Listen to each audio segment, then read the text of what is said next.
बिस्मिल्लाहिर्रहमानिर्रहीम। अस्सलाम वालेकुम नाजरीन, आज की इस वीडियो में हम आपको बताएंगे कि इंडियन भाई जो सऊदी अरब आना चाहते हैं उनके लिए सऊदी एयरलाइंस ने क्या शराइत बताई हैं और वो कैसे सऊदी अरब आ सकते हैं।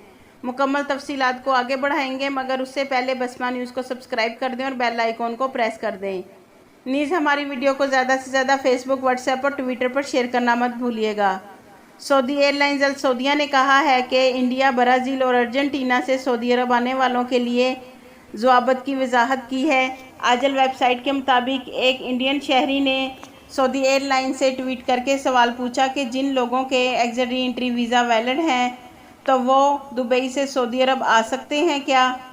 अल सऊदिया ने ट्विटर पर इसका जवाब देते हुए कहा कि इंडिया, ब्राज़ील और अर्जेंटीना से आने वाले मुसाफिरों को सऊदी अरब आने की इजाज़त है, लेकिन वो इस सूरत में सऊदी अरब दाखिल होंगे कि वो अपने मुल्क से निकल कर किसी और जगह कम अज़ कम 14 दिन गुजार चुके हों। और ये बात याद रखें कि सऊदी अरब आने वाले हर गैर मुल्की के लिए PCR की पाबंदी लाजमी है।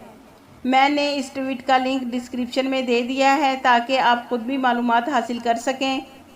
जैसा कि नाजरीन, जो इंडियन भाई हमसे रोज़ाना की तादाद में पूछ रहे थे कि क्या हम दुबई से सऊदी अरब आ सकते हैं, तो उन इंडियन शहरियों के लिए अच्छी खबर है कि वो इंडिया से बहरीन, कुवैत, दुबई किसी भी मुल्क में जाएं और 14 दिन वहां गुजार कर सऊदी अरब आ जाएं।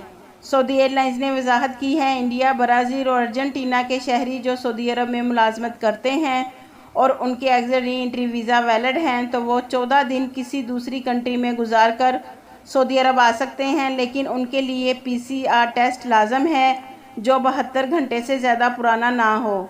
ऐसी सूरत में इंडियन भाई सऊदी अरब आ सकते हैं। याद रखें नाजरीन, इंडिया समेत 3 मुल्कों से सऊदी अरब आने वालों के लिए PCR की पाबंदी लाजमी है। आपके कीमती वक्त का शुक्रिया।